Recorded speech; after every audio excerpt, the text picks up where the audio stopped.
two of your favorite next revolutionaries, Fox News contributor Lisa Boothe. There is Lisa.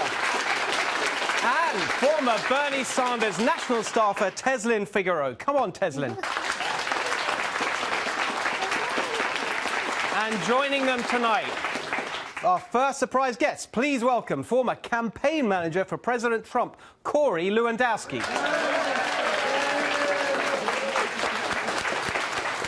So there you are. I've been promising this lot surprises, so, you know, you're the first, Corey, so don't disappoint. I won't. Normally there's not this many people. Exactly. It's so fun. So, Corey, you and I first met, I remember, it was in 2016. It was after Brexit, that campaign that I was involved in, during the 2016 campaign before President Trump won. And we both understood, we both really had that feeling that he was going to win because we knew that people had had enough of the failure of the elitist policies and so on. So thinking back to then, what is similar now compared to 2016, and what is different? What are your thoughts? Well, I think what's similar is that you see how involved the people are when they go to these Trump rallies. They're, again, standing 8 hours in line to go see a man speak to them that they could do from their living room. And the reason that the pundits have missed this once again is that Donald Trump's agenda is to change Washington, D.C. He went down there, and it's amazing to me, Steve, because the pundits say, well, he's doing exactly what he said he was going to do. They never thought he was going to follow through on these things. So what you have now is you've got a president of 2 years of significant economic success. Homeland security, national security, and economic security are the three pillars of this presidency, and the American people are responding to that. When they wake up every day, there's more money in their 401k, they're safer as a country, and they are stronger with a stronger leader. We're no longer the country that gets mocked around the world. We're no longer the country that draws a line in the sand and gets walked over anymore.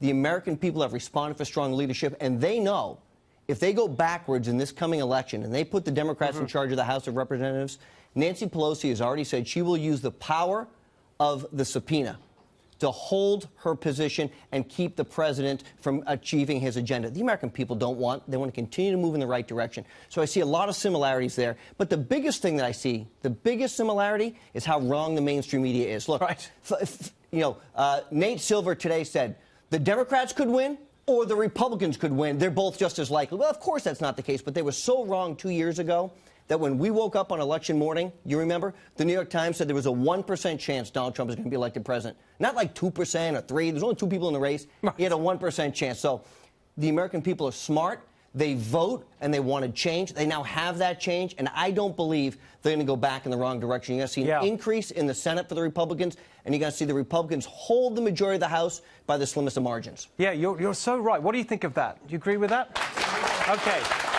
Well, but Corey's right, isn't he? Because it's the result. That's one of the things. Since that campaign, you've now got actual results. And the results, when you just list them, I was really interested to see someone who's, it was Bret Stephens, I think, in the New York Times, who's a never-Trumper, actually can't stand the president, but he did a brilliant job of listing the achievements, not just the economy, but just as Corey was saying, ISIS defeated and so on, and the Supreme Court moving in the right direction. There's real results there. What's your take on the state of play, Lisa? Well, absolutely. And I also think it's the promises kept, because when you're trying to drive out your base, particularly the coalition that helped elect you in 2016, actually having kept those promises to the voters, when you look at Supreme Court justices, repealing the individual mandate, tax reform law, deregulation, I think that helps because voters are going to trust you and realize that they want your agenda to continue and they want Republicans to maintain power in the House and the Senate. Now, if you look at the House, I think the path is there for Democrats to take back the House in the sense of they just need to pick up 23 seats. You at least have 45 House districts that are either likely Dem, lean Dem, or toss-up districts. So the path is there. 24 Republicans in districts that Hillary Clinton won. However, there's been recent good news. The generic ballot has tightened to the point where the House looks like a toss-up. You have a lot of these races are within the margin of error. And women, which a lot of people have been touting as the key to Democrats' victory, ABC, Washington Post, actually saw that in previous polls, they had, I think, a 20-point advantage with women. That's dropped to 14%. And then when you look at independent females, they had a 33-point edge, and now it's 2.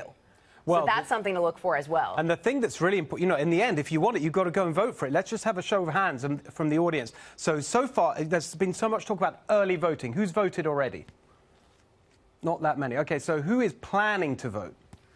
Now, that's what that's what you need. If you want it, you've got to have to vote for it. It looks like our audience is planning to do that. Tezlyn, just give me your perspective on how you think the Democrats have fought this campaign and what you would say they've done right and what they've got wrong. Well, it reminds me of 2016 all over again, except with the exception of Hillary Clinton. She's not involved technically, I guess.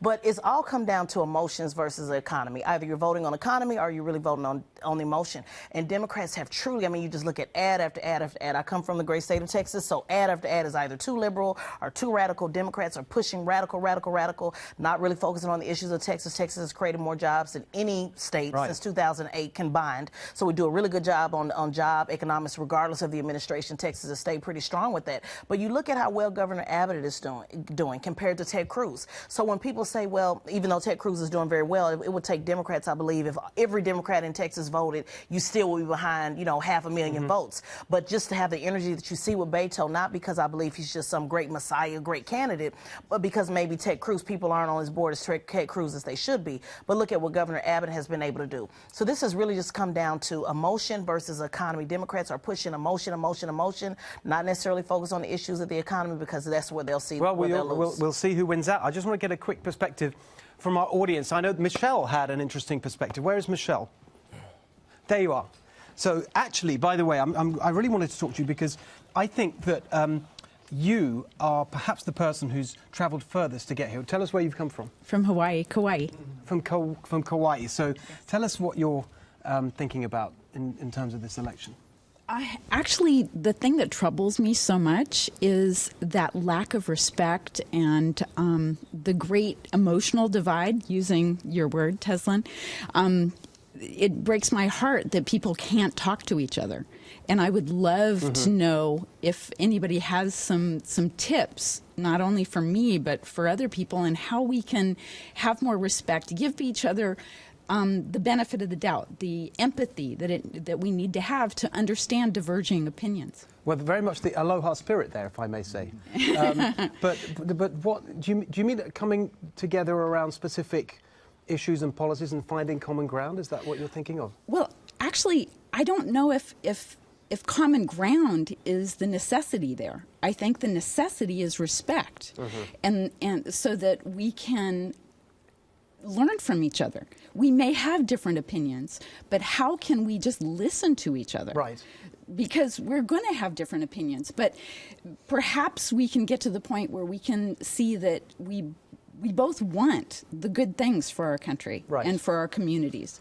Yeah, I think that's really interesting. I mean, I think there's a lot of people here who I suspect don't feel that you are respected and listened to. I certainly feel that anyone who supports President Trump these days doesn't get respected. Anyone have a perspective on that? Do you agree with that? Over there, yeah. Hi, Steve. I just think the left is so completely unhinged, and the younger kids today at the colleges are uneducated and they're being brainwashed. And, we bring intelligent debate. We're the guys opening the gates for our guys to go to work every morning. We're the people paying the taxes, creating the jobs. The left is totally unhinged. It's very hard to have a rational discussion with someone like that, and they don't want to listen. They just want to spray paint the front of your Republican headquarters. So, right, fair enough. Well, we've seen a lot of that, I'm afraid. But remember, who was it that said you cannot be civil? That was Hillary Clinton. Exactly.